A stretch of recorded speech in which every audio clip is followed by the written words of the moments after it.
Story, you've been saying it for years, and now the Competition Commission has finally confirmed it. We've been ripped off. It's found data prices are excessively high in South Africa, and service providers have 2 months to reduce it or face prosecution. Kylie Kumalo is following the story for us. He joins us now live. So Kaya, the Competition Commission's really taking a hardline approach and wants service providers to decrease data costs as soon as possible. In fact, 2 months.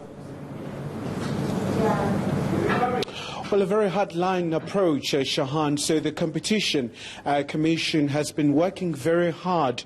It's been a very agonizing journey from their side, where they have been probing and really looking at the causes behind their very expensive data in South Africa. So the very phrase that has been used by the Commissioner is that our data in South Africa is very much excessive and also very anti-poor. But also, Shahan, joining me now also, of course, is the Commissioner, Bonagale here. So, Commissioner, thank you so much for your time. So maybe first of all, let us look at, it's a very strong phrasing that you have used. You're saying our data cost is extremely excessive and anti-poor. So that's a very bold statement to make.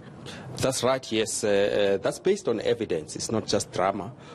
We've done a comprehensive benchmarking study that does show that South Africans are paying considerably more than comparative countries. And it's anti-poor because, people who use prepaid are mainly the poor. And we have found evidence that, in fact, data bundles that are sold as prepaid are considerably more expensive than postpaid. And also, Commissioner, you're talking about now the punitive steps. So if there's a failure to comply with your recommendations, maybe just jog our memory, what's going to happen now? Well, we've said that MTN and Vodacom must reduce prices for data. We've given them 2 months to agree with the Commission on that, in other words, the extent of reduction. We've put some indicative number there that we think there is scope of reducing them by 30 to 50%. If they fail to do so, then the Commission will have to consider prosecution. And just in terms of the solution, Commissioner, the issue of making sure, for example, the expansion of public Wi-Fi, you have quite a number of solutions that you have tabled. So if you may just share with us those. Yes, we're saying that there must be a basic package, which we call lifeline package, of data that should be made available to people for free. We've looked at this in detail. It's not going to cost that much, but it will have a huge impact in that it will draw in massive amounts of people into information society, into online society. So that's a very, very important intervention that begins to talk to this issue of data as being critical to access infrastructure, to do business, to get into commerce and so on. And then we're saying that also the zero-based applications. There should be a norm on this. Already some operators are providing that certain sites and apps will be zero-based priced. But there's no regulation of this and there's no consistency. So we're calling for consistency there. Public Wi-Fi is another very, very important intervention we're talking about, because remember, rich people get free Wi-Fi at work often, at hotels when they travel, at restaurants where they go to eat. What about poor people? Often there is no free public Wi-Fi in taxi ranks,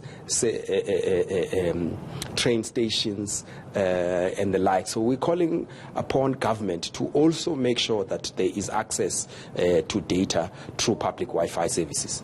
And Commissioner, before I let you go, in the interest of time, the issue of spectrum allocation. So that's another reason that has been cited by service providers, but I believe that you're working with ICASA to address this.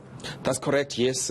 Government is making some strides in this. The Minister of Communications and Digital Enterprises has issued a directive, and ICASA is working on that.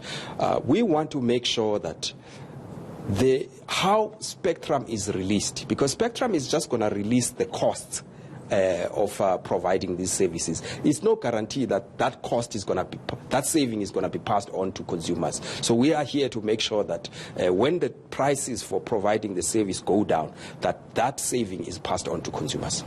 All right, Commissioner Bonagele, thank you so much indeed for your time from Competition Commission. Of course, they have been working so hard, Shahan, to really finally reach the conclusion that they have in calling for service providers in South Africa to really make the cost more friendly for very burdened consumers in South Africa. But also, more interestingly enough, Shahan, you know, the data in other parts of Africa where you have some of the service providers we have, it's actually lower in comparison to South Africa. So that's a very interesting dynamic there. So back to you in studio. All right, Kylie Kumalo is following that story for us.